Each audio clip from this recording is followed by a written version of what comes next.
Step 8. Made a list of all persons we had harmed and became willing to make amends to them all.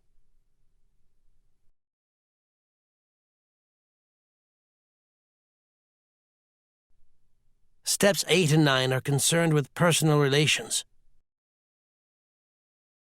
First, we take a look backward and try to discover where we have been at fault. Next, we make a vigorous attempt to repair the damage we have done. And third, having thus cleaned away the debris of the past, we consider how, with our newfound knowledge of ourselves, we may develop the best possible relations with every human being we know. This is a very large order. It is a task which we may perform with increasing skill but never really finish.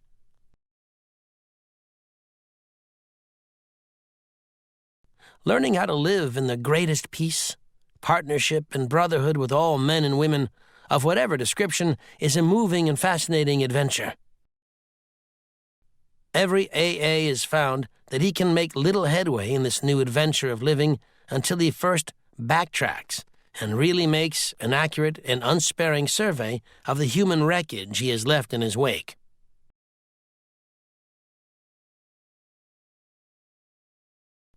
To a degree, he has already done this when taking moral inventory.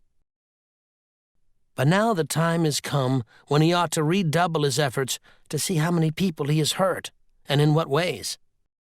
This reopening of emotional wounds, some old, some perhaps forgotten, and some still painfully festering, will at first look like a purposeless and pointless piece of surgery.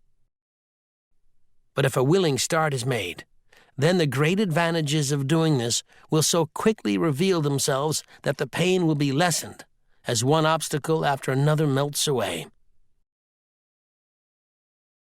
These obstacles, however, are very real. The first, and one of the most difficult, has to do with forgiveness. The moment we ponder a twisted or broken relationship with another person, our emotions go on the defensive.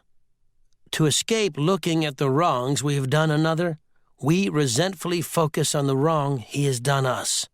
This is especially true if he has, in fact, behaved badly at all. Triumphantly, we seize upon his misbehavior as the perfect excuse for minimizing or forgetting our own. Right here, we need to fetch ourselves up sharply. It doesn't make much sense when a real tosspot calls a kettle black. Let's remember that alcoholics are not the only ones bedeviled by sick emotions. Moreover, it is usually a fact that our behavior when drinking has aggravated the defects of others. We've repeatedly strained the patience of our best friends to a snapping point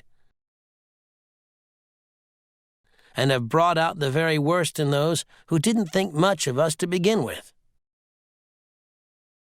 In many instances, we are really dealing with fellow sufferers, people whose woes we have increased. If we are now about to ask forgiveness for ourselves, why shouldn't we start out by forgiving them, one and all?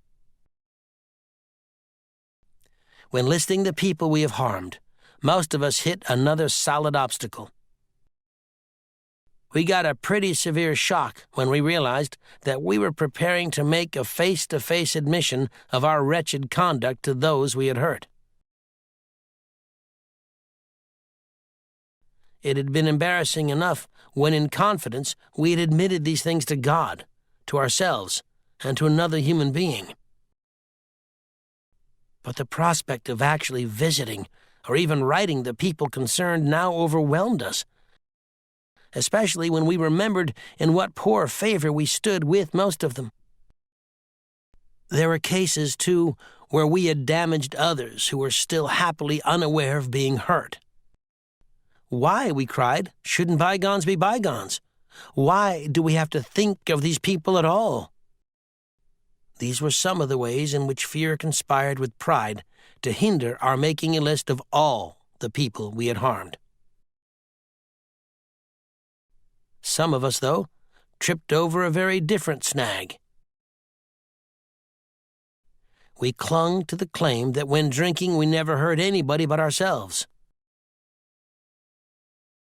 Our families didn't suffer because we always paid the bills and seldom drank at home. Our business associates didn't suffer because we were usually on the job. Our reputations hadn't suffered because we were certain few knew of our drinking. Those who did would sometimes assure us that, after all, a lively bender was only a good man's fault. What real harm, therefore, had we done? No more, surely, than we could easily mend with a few casual apologies.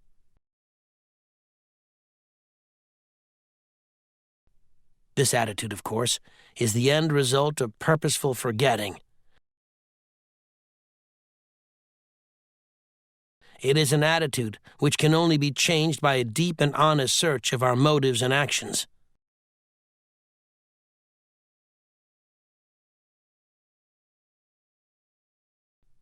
Though in some cases we cannot make restitution at all, and in some cases action ought to be deferred, we should nevertheless make an accurate and really exhaustive survey of our past life as it has affected other people.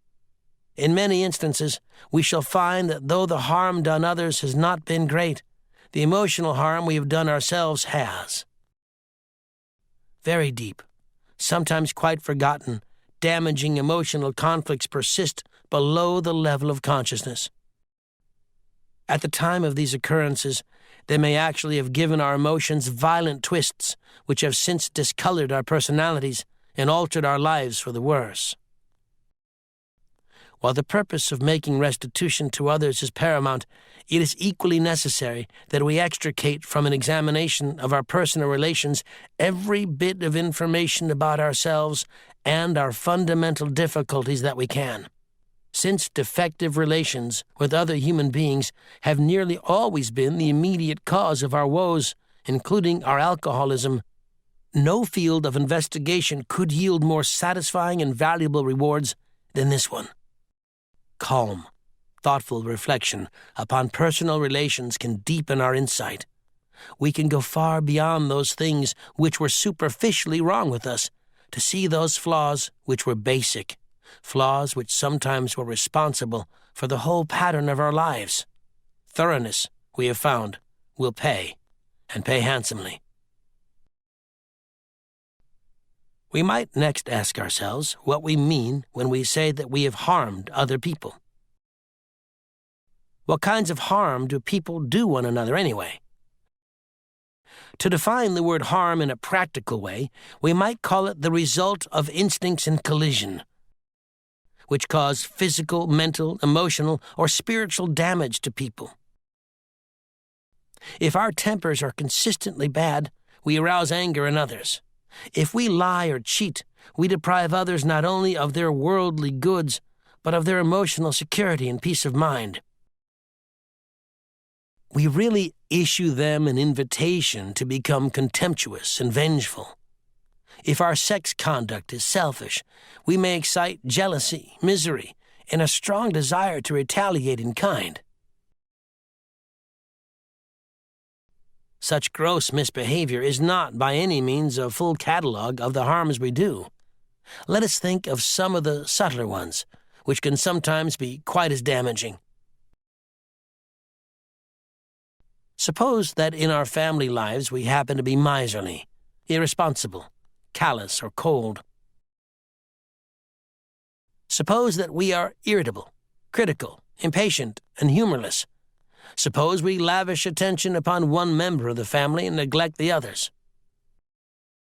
What happens when we try to dominate the whole family, either by a rule of iron or by a constant outpouring of minute directions for just how their lives should be lived from hour to hour? What happens when we wallow in depression, self-pity oozing from every pore, and inflict that upon those about us? Such a roster of harms done others, the kind that make daily living with us as practicing alcoholics difficult and often unbearable, could be extended almost indefinitely.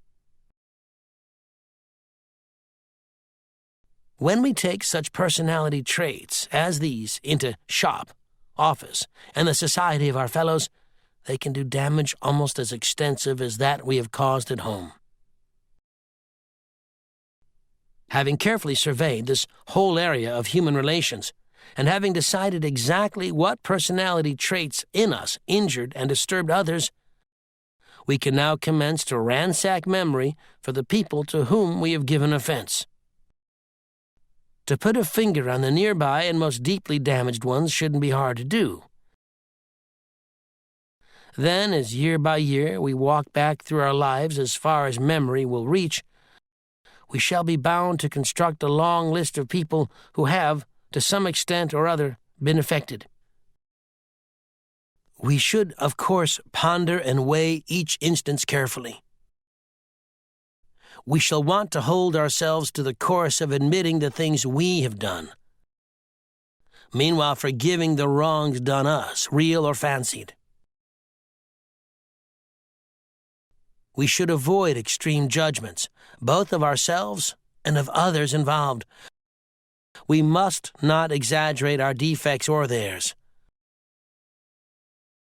A quiet, objective view will be our steadfast aim.